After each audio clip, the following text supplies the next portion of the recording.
اعوذ باللہ السمیع العلیم من الشیطان الرجیم بسم اللہ الرحمن الرحیم الحمد للہ علی ہدایتہ لدینہ والصلاة والسلام علی المبعوث رحمۃ للعالمین محمد بن عبد اللہ وعلی آلہ الغر الميامین واللعنۃ علی اعدائہم اجمعین اللہم وفقنا وجمیع المشتغلین.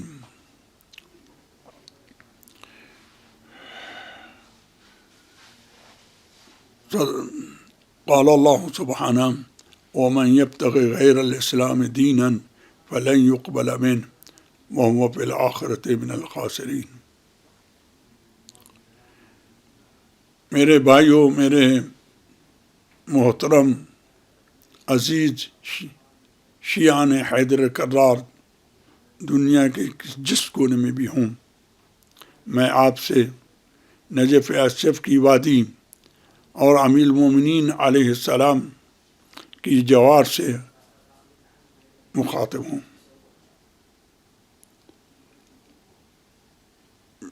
اس سال شہر محرم پچھلے گزشتہ سالوں کی طرح ہمارے لیے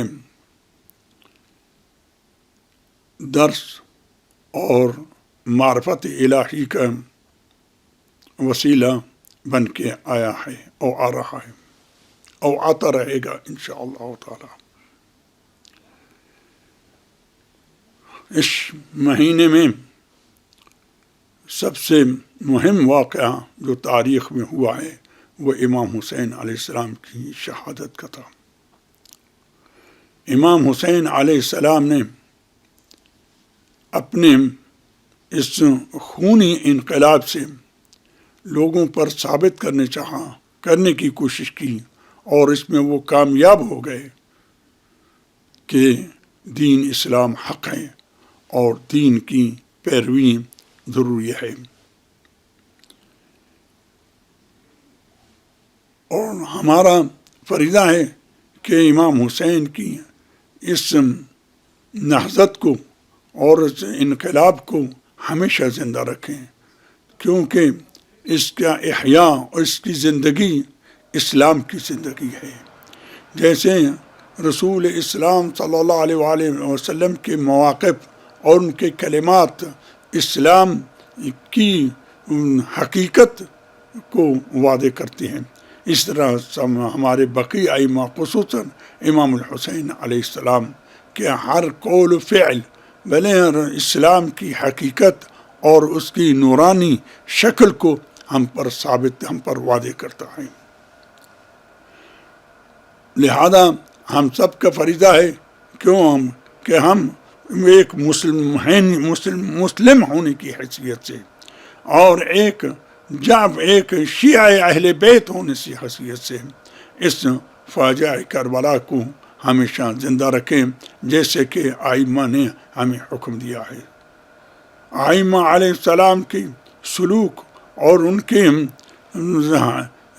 ان کے خصوصی حالات مختلف زمانوں میں اس چیز کی نشانی ہیں اور اس چیز کی طرف ہمیں رغبت دلاتے ہیں کہ ہم بھلے اس واقعہ کو ہمیشہ زندہ رکھیں. ائمہ اس طرح کرتے تھے اور ہمیں کرنے کا حکم دیا ہے، حکم دیتے تھے. دیکھیے، کربلا کے واقعہ کو زندہ رکھنا صرف یہ کافی نہیں ہے کہ ہم روئیں. رونا ضروری ہے کہ ہمارا رونا ہمارے ایمان کی علامت ہے. امام حسین کے غم میں رونا ہمارے دین کی پابندی کی دلیل ہے. ولیکن واضح رہنا چاہیے کہ انسان جب کسی محبوب کی اذیت پر روتا ہے تو اس رونے کے دو قسمیں ہیں. اس رونے کی دو قسمیں ہیں. ایک یہ ہے کہ انسان کو اس کو دلی محبت ہو، جیسے انسان کو اپنے باپ سے محبت ہے، اپنے بھائی سے محبت ہے، اپنے بیٹے سے محبت ہے، کیونکہ اس کے درمیان دونوں کے درمیان فطرتی اور طبیعی علاقہ اور تعلق موجود ہے. اس وجہ سے بھلے جب دونوں بھائیوں میں سے کسی ایک کو اذیت کا سامنا پڑتا ہے تو دوسروں کو بھی اس اذیت کا احساس ہوتا ہے. یہ ایک قسم ہے. بھلے دوسری قسم یہ ہے کہ انسان کو کسی سے اس لیے محبت ہو کہ وہ ایک بہت عظیم شخصیت ہے، اس کی عظمت کے سبب ہمیں اس سے محبت ہو. تو اس وقت یہ محبت جو ہے اس کے دو اثر ہوتے ہیں. ایک اثر یہ ہے کہ انسان کو اذیت کا احساس ہوتا ہے جب اس کے محبوب پیارے جس کی عظمت کا وہ قائل ہے اس پر کوئی مصیبت نازل ہو، اور اس کے دوسرا اثر یہ ہے کہ وہ ہمیشہ اس کی اطاعت کی طرف متوجہ رہتا ہے اور اطاعت ہی کو اپنا بھلے تو شاید حیات سمجھتا ہے. ہمارا فریضہ ہے کہ ہم اہل بیت علیہ السلام پر نازل ہونے والی مصیبتوں کو دوسری قسم میں قرار دیں. نہ صرف یہ کہ ہمیں ان سے محبت ہے اور ہمارے رونے سے ہمیں جنت ملے گی، ہمیں رونے سے ہمیں مغفرت ملے گی، ہمیں رونے سے دنیا و آخرت ملے گی. یہ رونا جو ہے یہ پہلی قسم کا ہے. اس کو ائمہ بھلے منع نہیں کرتے ہیں لیکن اس کو وہ اہمیت نہیں دیتے ہیں جس اہمیت کو وہ دوسرے قسم پہ عنایت فرماتے ہیں. ہم ائمہ علیہ السلام کی مصیبتوں پر روئیں، خصوصاً امام حسین کی مصیبتوں پر روئیں اس لیے کہ ہمیں ان سے محبت ہے، اور محبت کا سبب اس حسین کی عظمت اور قدر و منزلت اور جلالت قدر تھی. اس کا مطلب یہ ہوگا کہ ہم ان کے غم پر بھی روئیں گے اور ان کی اطاعت بھی کریں گے. واضح رہے کہ جو صرف اس لیے روتا ہے کہ خدا اس کو جنت دے یا اس کو بھلے اس کے گناہ معاف کرے، یہ رونا غلط نہیں ہے، لیکن یہ اس مقام کا رونا نہیں ہے جو ائمہ جس کا مطالبہ کرتے ہیں ہم سے. یہ اس کا مطلب یہ ہے کہ ہم جنت میں جانے کے لیے روتے ہیں، اور معلوم ہے غایت مقصد جو ہوتا ہے وہ وسیلے سے افضل ہوتا ہے. تو اس کا مطلب یہ ہوگا کہ بھلے جنت میں جانا امام حسین علیہ السلام کے غم میں رونے سے بہتر ہے اور اس کا مقصد ہے، کیونکہ اس کا مقصد ہے.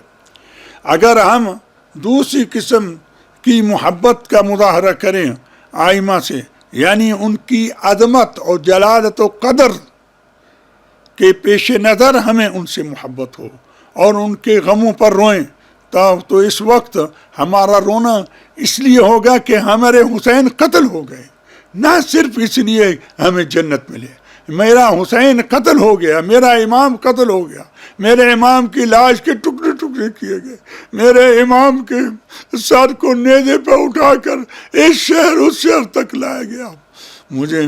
اس کا مطلب یہ ہے کہ اگر میں امام حسین سے اپنی محبت کا صحیح تقاضا کرنا چاہتا ہوں تو امام حسین کی اطاعت کروں.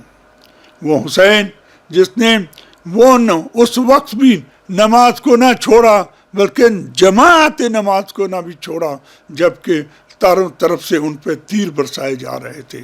بھلے ہم تو لہذا یہ ہے کہ ہمیں بھی نماز سے اتنا ہی لگاؤ، اتنا تعلق ہو جیسا امام حسین اور اس کے اصحاب کو تھا.